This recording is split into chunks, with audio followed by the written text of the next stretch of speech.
Now let's take a look at the role of the Rothschild family, the family said to be the wealthiest in the world. When Amschel Meyer Bauer inherited the business, he decided to change his name to Rothschild. Amschel soon learned that loaning money to governments and kings was more profitable than loaning to private individuals. Not only were the loans bigger, but they were secured by the nation's taxes. Mayer Rothschild had 5 sons.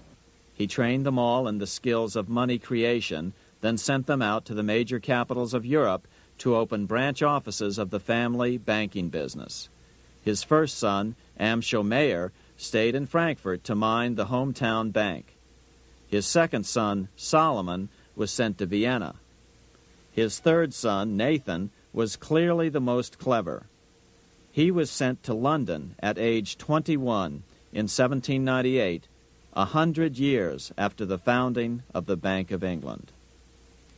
His fourth son, Karl, went to Naples, and his fifth son, Jacob, went to Paris. The Rothschilds soon grew unbelievably wealthy. By the mid-1800s, they dominated all European banking and were certainly the wealthiest family in the world. They financed Cecil Rhodes, making it possible for him to establish a monopoly over the diamond and gold fields of South Africa. In America, they financed the Harrimans and railroads, the Vanderbilts and railroads and the press, and Carnegie in the steel industry, among many others. In fact, during World War I, J.P. Morgan was thought to be the richest man in America.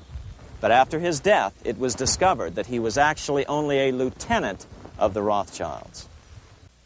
By 1850, James Rothschild, the heir of the French branch of the family, was said to be worth 600 million French francs, 150 million more than all the other bankers in France put together.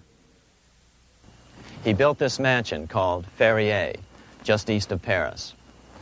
Wilhelm I, on seeing it, exclaimed, "Kings couldn't afford this. It could only belong to a Rothschild."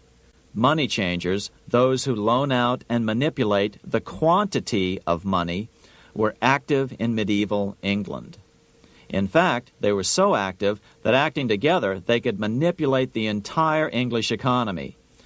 These were not bankers per se. The money changers generally were the goldsmiths. They were the first bankers because they started keeping other people's gold for safekeeping in their vaults. The first paper money was merely a receipt for gold left at the goldsmith. Paper money caught on because it was more convenient than carrying around a lot of heavy gold and silver coins. Eventually, goldsmiths noticed that only a small fraction of the depositors ever came in and demanded their gold at any one time. Goldsmiths started cheating on the system. They discovered that they could print more money than they had gold, and usually no one would be the wiser. Then they could loan out this extra money and collect interest on it. This was the birth of fractional reserve banking. That is, loaning out many times more money than you have assets on deposit. So, if $1,000 in gold were deposited with them, they could loan out about $10,000 in paper money and draw interest payments on it, and no one would ever discover the deception. By this means, goldsmiths gradually accumulated more and more wealth and used this wealth to accumulate more and more gold. Today, this practice of loaning out more money than there are reserves is known as fractional reserve banking. Every bank in the United States is allowed to loan out at least 10 times more money than they actually have. That's why they get rich on charging, let's say, 8% interest.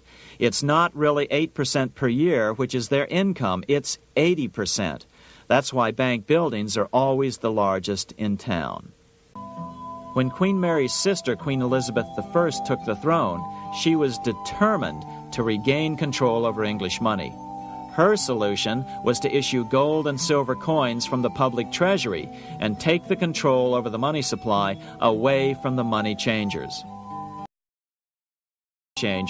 Oliver Cromwell finally overthrew King Charles, purged the Parliament, and put the king to death. the money changers were immediately allowed to consolidate their financial power. The result was that for the next 50 years, the money changers plunged Great Britain into a series of costly wars.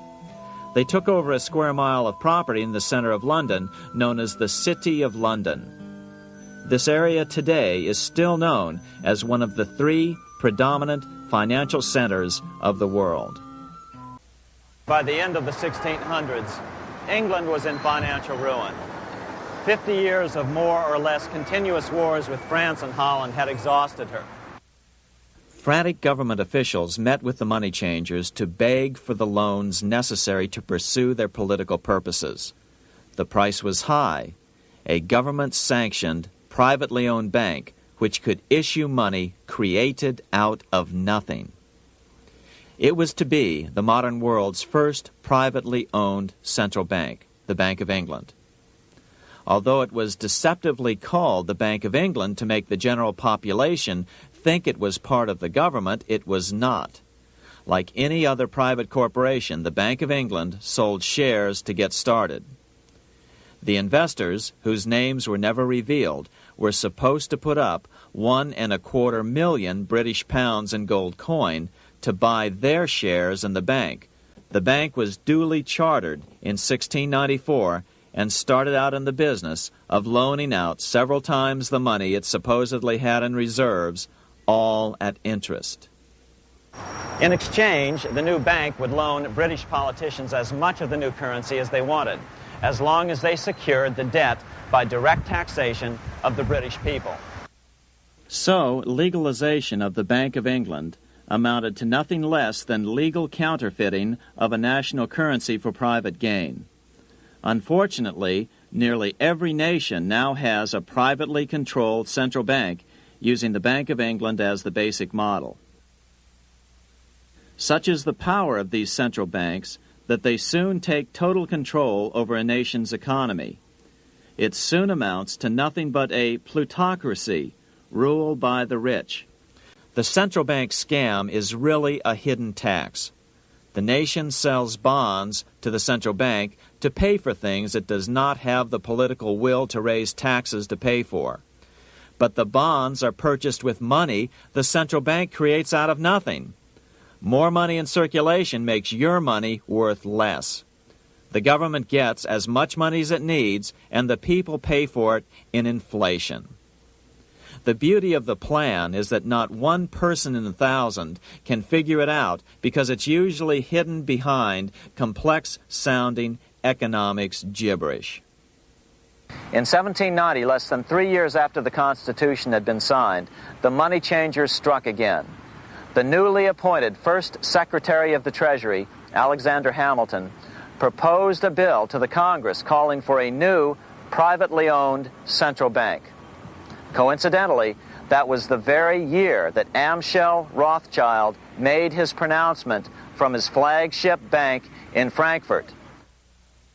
Let me issue and control a nation's money, and I care not who writes the laws. After a year of intense debate, in 1791, Congress passed the bill and gave it a 20-year charter. The new bank was to be called the First Bank of the United States, or BUS. The bank was given a monopoly on printing U.S. currency, even though 80% of its stock would be held by private investors. The other 20% would be purchased by the U.S. government. Like the Bank of England, the name of the Bank of the United States was deliberately chosen to hide the fact that it was privately controlled. And like the Bank of England, the names of the investors in the bank were never revealed. Many years later, it was a common saying that the Rothschilds were the power behind the old Bank of the United States.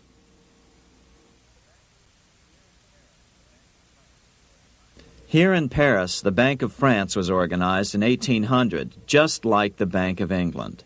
But Napoleon decided France had to break free of debt, and he never trusted the Bank of France. He declared that when a government is dependent upon bankers for money, the bankers, not the leaders of the government, are in control.